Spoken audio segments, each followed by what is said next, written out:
Hello बच्चों, वर्षा studio channel में आप सभी का स्वागत है। आज से हम स्टार्ट करने वाले हैं कक्षा 10वीं का गणित, जिसका पहला चैप्टर है वास्तविक संख्या। इस वास्तविक संख्या का हम सबसे पहले जो क्लास फर्स्ट है वो परिचय की करने वाले हैं। आने वाली क्लासेस में हम कक्षा 10वीं के पूरे प्रश्नावली को सॉल्व करने वाले हैं। प्रश्नावलियों के साथ साथ हम उनके आईएमपी उदाहरणों को भी सॉल्व करेंगे। यह क्लास फर्स्ट होने वाली है, जिसमें हम वास्तविक संख्या का परिचय बताने वाले हैं। परिचय में हम पढ़ेंगे कौन कौन से टॉपिक को हमें इस क्लास में पढ़ना है। तो चलिए हम स्टार्ट करते हैं हमारी फर्स्ट क्लास, वास्तविक संख्या। इसका परिचय। वास्तविक संख्याओं में परिमेय और अपरिमेय संख्या शामिल होती है। वास्तविक संख्या में परिमेय और अपरिमेय संख्या शामिल होती है। परिमेय संख्या p/q के रूप में लिखी जाती है या भिन्न के रूप में लिखी जाती है, और अपरिमेय जो संख्या होती है वो भिन्न के रूप में नहीं लिखी जाती है और ना ही p/q के रूप में लिखी जाती है। सेकेंड लाइन, वास्तविक संख्याओं को संख्या रेखा पर दर्शाया जा सकता है। वास्तविक जो संख्या होती है उन्हें संख्या रेखाओं पर दर्शाया जा सकता है। संख्या रेखा यह होती है, इस पर हम वास्तविक संख्याओं को दर्शाते हैं। वास्तविक संख्याएं अनंत होती हैं और इस संख्या रेखा को हम कितना भी आगे बढ़ा सकते हैं। तीसरी लाइन, वास्तविक संख्या धनात्मक और ऋणात्मक हो सकती है। वास्तविक जो संख्या है वो धनात्मक भी होती है, ऋणात्मक भी होती है। जैसे हमने इसको माना 0, इधर जाएंगे तो प्लस वाली जो धनात्मक संख्याएं होती है जो अनंत होती है, हम इस लाइन को अनंत बढ़ा सकते हैं, यहाँ पे कितना भी आगे ले जा सकते हैं। और जो ऋणात्मक होती है, जैसे -1, -2, -3, -4, और इसे भी हम अनंत तक ले जा सकते हैं। यही जो होती है वो वास्तविक संख्या ऋणात्मक भी होती है और धनात्मक भी होती है। किन्हीं भी दो बिंदुओं के बीच में अनंत वास्तविक संख्या है। अनंत परिमेय संख्या भी है और अनंत अपरिमेय संख्या भी है। जैसे हमने यहाँ पर एक बिंदु करी, यहाँ पर जो परिमेय संख्या है वो 1/2 है। अगर यहाँ की बात करें हम तो यहाँ पर 2/3 है। कहीं पर भी इस सब लाइन में कहीं पर भी परिमेय संख्या हो सकती है। तो किन्हीं भी दो बिंदुओं के बीच में अनंत परिमेय और अनंत अपरिमेय संख्या होती है। परिमेय संख्या हमारी भिन्न के रूप में होती है, अपरिमेय संख्या हमारी कर्णी 2, कर्णी 3 ये सब होती है। यहाँ पर कर्णी 3 हो सकती है, यहाँ पर कर्णी 2 हो सकती है। तो वास्तविक संख्या की जो संख्या रेखा है इस पर अनंत वास्तविक संख्या होती है, धनात्मक भी होती है, ऋणात्मक भी होती है, परिमेय भी होती है और अपरिमेय भी होती है। अब अगले हम हमारे टॉपिक पर चलते हैं, अंकगणित की आधारभूत परिमेय। तो ये हमारा अगला टॉपिक है, अंकगणित की आधारभूत परिमेय। प्रत्येक भाज्य संख्या अभाज्य संख्याओं के गुणनफल के रूप में व्यक्त की जा सकती है। कैसे? जैसे हम यहाँ पे निकालेंगे एलसीएम। 66 जो संख्या है वो हमारी भाज्य संख्या है। 66 जो है वो हमारी भाज्य संख्या है। इसे 66 को हम अभाज्य संख्याओं के गुणनफल के रूप में व्यक्त कर सकते हैं। सबसे पहले 2 से भाग देते हैं। 66 को हमने 2 से भाग दिया तो ये 2 एकम 2, 2 4, 2 3 6, 33 बार कटता है। अब इसके बाद हमें 33 को काटना है तो हम 3 से यहाँ पर भाग देंगे, जो आएगा 11। अब 11 जो है एक अभाज्य संख्या होती है, तो हम 11 को 11 से ही भाग देते हैं तो 1 आता है। तो 66 का हमारा गुणनफल क्या बना? 2 × 3 × 11। तो इस परिभाषा का यही मतलब हुआ है कि प्रत्येक अभाज्य संख्या कौन सी है? हमारी 66। तो प्रत्येक अभाज्य संख्या भाज्य संख्याओं के गुणनफल के रूप में व्यक्त किया जा सकता है। गुणनफल, अभाज्य गुणनफल 2, 3, 11 ये हमारे अभाज्य गुणनफल हुए हैं, जिन्हें हमें गुणनफल के रूप में व्यक्त कर दिया है। अब इसका दूसरा उदाहरण है 420 जो है वो हमारी भाज्य संख्या होती है। इसे भी हम अभाज्य संख्याओं के गुणनफल के रूप में व्यक्त कर सकते हैं। पहले हम इसे 2 से भाग देते हैं। 2 से 4 में भाग दिया 2 बार में, 2 में दिया तो 1 बार में, और 0 की 0। अब हम फिर से इसे 2 से ही भाग देंगे। 2 से हमने 2 को भाग दिया 1 बार में। अब 2 संख्या एक साथ लेंगे क्योंकि 1 में भाग नहीं जाता है, तो हमें इसे साइड से 0 भी लेना पड़ेगा, तो ये 10 बन जाएगा। और दो संख्या हम कभी भी एक साथ नहीं उतारते, इसलिए हमें यहाँ पे 0 लगाना है। अब हम 2 से इस 10 को भाग दे सकते हैं, तो 5 बार में जाता है। इसके बाद अब हम ये 2 से नहीं जाएगा, तो 2 के बाद में इससे बड़ी संख्या कौन सी होती है? 3। हम 3 से इसे देते हैं, तो ये 3 त्रिका 9 और 3 5 15। अब ये आ गया है 35। 35 को हम 5 से भाग दे सकते हैं, तो ये आता है 7 पंजे 35। अब 7 से सिर्फ 7 से ही भाग जाता है, 7 में 7 से ही भाग जाता है, तो 7 एकम 7। तो ये हो गया है हमारा 420 का गुणनफल जो है अभाज्य संख्याओं का 2 गुणा 2 गुणा 3 गुणा 5 गुणा 7। ये क्या हो गया है? हमारा अभाज्य संख्याओं का गुणनफल हो गया है। हम इसको 420 के जो गुणनफल हैं, इसको हम ऐसे भी लिख सकते हैं कि 2 की घात 2, क्योंकि 2 और 2 2 बार लिखा है। इन दोनों की जो घात है वो 1 1 है, तो हमने 2 की घात 2 लिख दिया। 3 की घात कुछ नहीं है, तो हम 1 मान सकते हैं। 5 की घात भी कुछ नहीं है, हम 1 मान सकते हैं। 7 की घात भी कुछ नहीं है, तो हम 1 मान सकते हैं। ऐसे ही हम इनके ऊपर भी 1 1 घात लगा सकते हैं। तो ये थी हमारी अंकगणित की आधारभूत परिमेय। इसमें हम एलसीएम किस टाइप से निकालते हैं वो हमने सिखाया है। अब हम एलसीएम और एचसीएफ अभाज्य गुणनखंड विधि से सॉल्व कर सकते हैं एलसीएम और एचसीएफ को। तो चलिए हम हमारे अगले टॉपिक पर चलते हैं। एचसीएफ तथा एलसीएम अभाज्य गुणनखंड विधि से हम एलसीएम और एचसीएफ निकालेंगे अभाज्य गुणनखंड विधि से।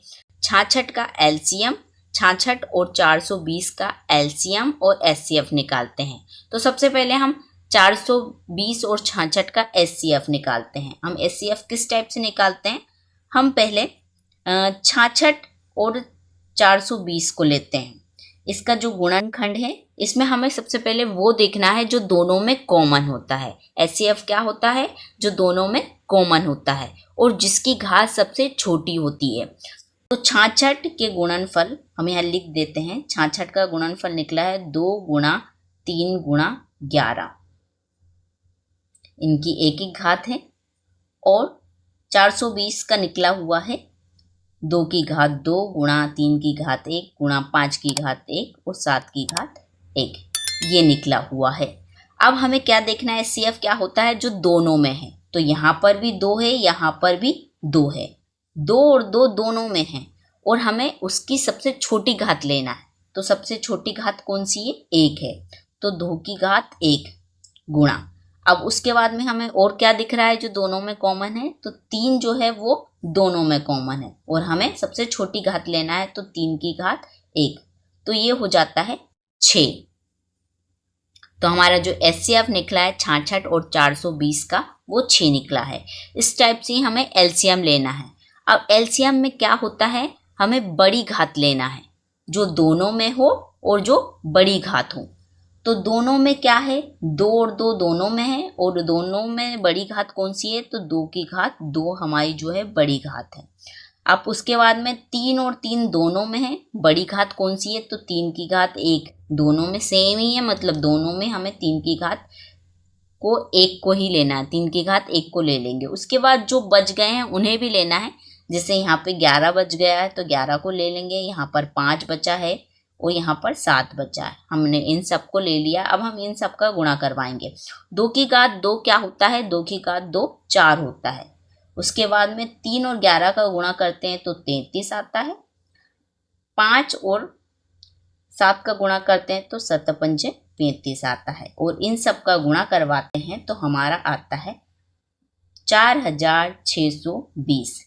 यही हमारा क्या एलसीएम निकलता है। 66 और 420 का एलसीएम 4620 निकलता है। चलिए हम हमारे अगले टॉपिक पर चलते हैं। तो ये है हमारा अगला टॉपिक, एलसीएम तथा एचसीएफ में संबंध। ये सूत्र होता है एलसीएम और एचसीएफ का। एलसीएम गुणा एचसीएफ बराबर पहली संख्या गुणा दूसरी संख्या। इससे हम आसानी से एलसीएम और एचसीएफ निकाल सकते हैं। एक एग्जाम्पल देख लेते हैं कि पहली संख्या जो है वो 66 है, दूसरी संख्या जो है वो 420 है। इसका एचसीएफ 6 है, तो हमें ज्ञात करना है एलसीएम। अब हम इसी सूत्र से इस सवाल को सॉल्व करते हैं। क्या दिया है? एलसीएम गुणा एचसीएफ। तो हम लिख लेंगे पहले अब एलसीएम तो हमें ज्ञात करना है, तो हम एलसीएम को ऐसे ही लिख लेंगे, गुणा एचसीएफ कितना दिया है, 6 दिया है तो 6 लिख लेंगे, बराबर पहली संख्या जो है हमारी 66 है, गुणा दूसरी संख्या जो है 420 है। अब हम एलसीएम को यहीं रखेंगे और ये 6 को हम उस साइड ले जाएंगे। आपको पता होगा कि कभी 6 इस साइड है, गुणा में है, अगर बराबर के उस साइड ले जाना है तो वो भाग में चला जाता है, और जो चीज़ उधर भाग में है बराबर के इस साइड लाना है तो वो गुणा में चला जाता है। जैसे अब 6 जो है वो अभी गुणा में है, बराबर के उस साइड जाएगा तो ये भाग में यानी 420 और 66 के बटे में आ जाता है।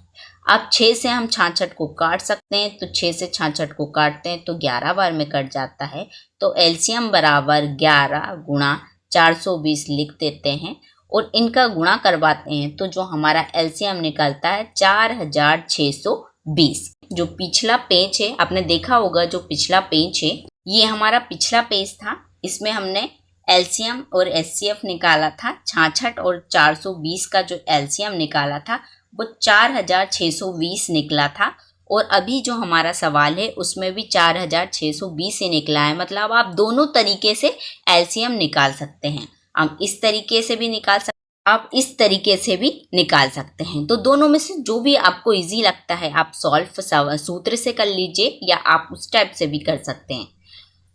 तो चलिए हम हमारे दूसरे सवाल पर चलते हैं। एक जो सवाल है वो सबसे ज़्यादा आईएमपी है। वास्तविक संख्या का जो सबसे ज़्यादा इम्पोर्टेंट, सबसे ज़्यादा पेपर में पूछने वाला जो सवाल है वो ये वाला क्वेश्चन है, सिद्ध करो करनी 2 एक अपरिमेय संख्या। आता है ये सवाल हमेशा 10th के पेपर में भी पूछा जाता है। तो चलिए हम इस परिचय की क्लास में इस सवाल को सॉल्व करते हैं। हमने आपको बताया है कि परिमेय जो संख्या होती है वो p/q के रूप में होती है या भिन्न के रूप में होती है, और जो q होता है परिमेय जो संख्या हमारी है वो p/q के रूप में होती है। परिमेय कैसे होती है? परिमेय जो है हमारे p/q के रूप में होती है, भिन्न के रूप में होती है, और जो q है वो कभी भी 0 के बराबर नहीं होता है। अपरिमेय संख्या हमारी कौन कौन सी होती है? जो p/q के रूप में नहीं होती है। जो करनी 2 है वो एक हमारी अपरिमेय संख्या है। तो चलिए हम हमारे सवाल पर चलते हैं। ये लिखा है सिद्ध करो करनी 2 एक अपरिमेय संख्या है। तो अपरिमेय संख्या लेकर इसे सॉल्व करना बहुत कठिन हो जाता है, तो हम इसे मान लेते हैं कि ये परिमेय संख्या है। जब लास्ट में गलत आंसर आएगा कि ये परिमेय संख्या नहीं है तो हम मान लेंगे कि ये एक अपरिमेय संख्या होगी और ये सिद्ध हो जाता है। अगर हम इसे अपरिमेय संख्या ना मानकर परिमेय संख्या मान लेते हैं और लास्ट में ये गलत हो जाता है कि ये एक परिमेय संख्या नहीं है, तो अपने आप ये एक अपरिमेय संख्या हो जाएगी। तो सबसे पहले हम क्या करते हैं, सबसे पहले हम मान लेंगे कि माना करनी 2 एक परिमेय संख्या है। हमें पता है कि करनी 2 एक अपरिमेय संख्या होती है, परिमेय संख्या नहीं होती है, बट हम परिमेय संख्या लेकर चलते हैं और जब लास्ट में गलत आंसर आता है तो हम बता देंगे कि ये एक अपरिमेय संख्या होती है। ये अपने आप ही प्रूव्ड हो जाती है कि ये एक परिमेय संख्या ना है, एक अपरिमेय संख्या, बट हम लेके चल रहे हैं कि ये एक परिमेय संख्या है। करनी 2 एक परिमेय संख्या है। अब जब ये परिमेय संख्या है तो ये 1/b a/b के रूप में होगी। a/b मतलब ये भिन्न के रूप में होगी, तो हम लिख देते हैं। और जो a और b है वो एक सहअभाज्य है। क्या है? एक सहअभाज्य संख्या है। सहअभाज्य संख्या है मतलब जो एक सिर्फ एक और स्वयं से कटती हो, जो एक और स्वयं से ही विभाजित हो। जैसे हमने 2 और 3 मान लिया, ये 2/3 मान लिया, तो 2 भी एक और स्वयं से विभाजित होता है और 3 भी एक के पहाड़े में आता है और सिर्फ 3 के पहाड़े में आता है। मतलब 2 भी सिर्फ एक के पहाड़े में आता है और स्वयं 2 के पहाड़े में आता है। 3 भी एक के पहाड़े में आता है और 3 के पहाड़े में आता है। मतलब ये एक से विभाजित होते हैं और स्वयं से विभाजित होते हैं। एक के पहाड़े में आते हैं और खुद स्वयं के पहाड़े में आते हैं और किसी संख्या में नहीं आते, किसी संख्या के पहाड़ और किसी पहाड़े में नहीं आते हैं। अब हम इस b को बराबर के उस साइड पहुंचाते हैं, तो b को बराबर के उस साइड पहुंचाएंगे तो ये गुणा में आ जाता है। हमने अभी बताया है आपको कि जो भाग में है वो बराबर के इस साइड जाता है तो गुणा में आ जाता है, जो इधर गुणा में है बराबर के उस साइड जाता है तो भाग में आ जाता है। बराबर ए। अब हम क्या करेंगे, दोनों पक्षों में वर्ग करने पर, हम दोनों पक्षों में वर्ग करने पर हम दोनों साइड क्या कर देंगे, वर्ग कर देंगे। हमने करनी 2 गुणा v, इनका क्या करा, हमने वर्ग कर दिया और a का भी स्क्वायर कर दिया। अब करनी 2 का वर्ग करा अलग से और v स्क्वायर का भी अलग से वर्ग कर देंगे। यहाँ क्या होता है कि हमको पता है कि वर्ग से करनी 2 कट जाती है, तो वर्ग से आप करनी 2 को काट दो, तो यहाँ बचता है 2 गुणा b का स्क्वायर बराबर a का स्क्वायर। अब इसके बाद में आप क्या करो, इस 2 को उधर वापस से a के पास पहुँचा दो, तो यह जाएगा v का स्क्वायर बराबर a बटे 2। हमने अभी बताया जो गुणा में है बराबर के उस साइड जाएगा तो भाग में चला जाएगा। तो ये है हमारा पहला समीकरण। अब यहाँ हम लिख सकते हैं, अतः 2 से a का स्क्वायर विभाजित है। जब 2 से a का स्क्वायर विभाजित है तो a खुद भी विभाजित होगा। अतः a का स्क्वायर 2 से विभाजित है तो a भी 2 से विभाजित होगा।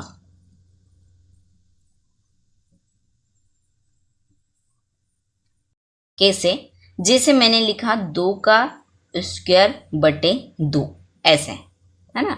जैसे हमने लिखा 2 का स्क्वायर बटे 2, 2 का स्क्वायर क्या होता है 4 बटे 2। अब जब 2 से हम 4 को काट सकते हैं 2 बार में, तो क्यों नहीं हम 2 बटे 2 को भी विभाजित कर सकते हैं, क्योंकि 2 और 2 से भी कट सकता है, 2 2 से भी कट सकता है। इसलिए जब स्क्वायर विभाजित होता है तो संख्या अकेली भी विभाजित होती है।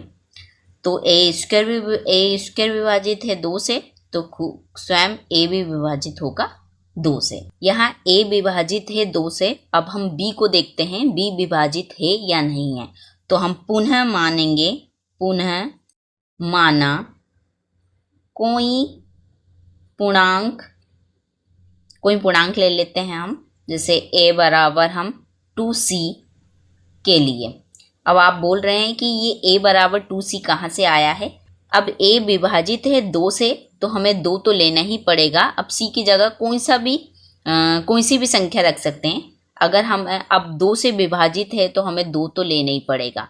अब c की जगह आप कुछ भी मान लो, अगर एक मान लेंगे तब भी ये 2 से विभाजित है, 2 लेना पड़ेगा। और c की जगह अगर 2 रखेंगे तो भी ये 2 से विभाजित होता है, क्योंकि 4 आता है। यहाँ 2, c की जगह अगर हम 3 रखेंगे तब भी ये 6 आएगा, ये 2 से विभाजित है। इसलिए हमने a बराबर 2c माना। अब क्या करेंगे, समीकरण 1 में a का मान रखने पर, समीकरण 1 में a का मान रखने पर, समीकरण 1 क्या था हमारा, b का स्क्वायर बराबर a का स्क्वायर बटे 2। ये हमारा समीकरण 1 था। इसमें हम a का मान रख देते हैं, तो b स्क्वायर बराबर a का मान क्या है 2c, तो ये लिख दिया 2c स्क्वायर है तो स्क्वायर लगा देंगे बटे 2। अब b का स्क्वायर, अब हम स्क्वायर करेंगे, 2 का स्क्वायर करा तो ये 4 आया, c का स्क्वायर करा तो c स्क्वायर बटे में 2। अब इस 2 से क्या करो, अब इस 4 को काट दो तो ये कटेगा 2c स्क्वायर। अब हम क्या करेंगे, इस 2 को b के पास भेजेंगे तो ये 2 जो है वो b के बटे में आ जाता है और c उसके यहीं रह जाता है। ये समीकरण 2 हो गया। दो समीकरण भी क्या बोल रहा है कि b स्क्वायर 2 से विभाजित है। जब b स्क्वायर 2 से विभाजित है तो हम फिर से लिख देंगे कि b स्क्वायर 2 से विभाजित है तो हमारा जो b है वो भी 2 से विभाजित होगा, तो b भी 2 से विभाजित है। जब हमारा स्क्वायर विभाजित है तो हमारा जो b है वो भी विभाजित होगा। अतः हम लिख देते हैं अतः। अब क्या बोल रहा है यहाँ पे, अब यहाँ बोला क्या जा रहा है कि ए और बी दोनों 2 से विभाजित हैं, मतलब ए और बी दोनों 2 से विभाजित हैं। पर हमें पता है कि जब ए और बी हमने एक सहअभाज्य संख्या ली है तो ये दोनों एक ही संख्या से विभाजित नहीं हो सकते। मतलब अगर ए 2 से विभाजित हो रहा है तो बी 2 से विभाजित नहीं होगा, जब ही तो सहअभाज्य संख्या होगी। हमने सहअभाज्य संख्या में क्या बोला है कि ये एक और स्वयं से विभाजित होती है, उसके अलावा किसी और संख्या से नहीं विभाजित होती है। जैसे 2/3 लिया था तो 2 1 से होता है और स्वयं 2 से होता है, 3 1 से होता है और 3 से होता है। पर यहाँ क्या कह रहा है कि ए और बी दोनों जो है वो 2 से विभाजित है। ए और बी जो दोनों है वो 2 से विभाजित है। तो ये तो गलत है, क्योंकि सहअभाज्य संख्या जो है वो एक संख्या से विभाजित नहीं होती है और ना ही परिमेय संख्या होती है। तो हम यहाँ लिख सकते हैं कि अतः ए बी दोनों 2 से विभाजित है, विभाजित हो रही है, यह विरोधाभास हमारी कल्पना गलत होने के कारण हुआ,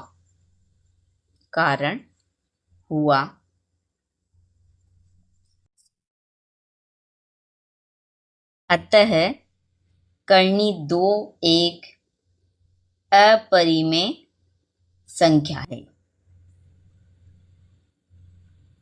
जब ये दोनों परिमेय संख्या नहीं है, परिमेय संख्या क्या होती है हमारी, a/b, और वो जो a/b है वो एक सहअभाज्य संख्या होनी चाहिए।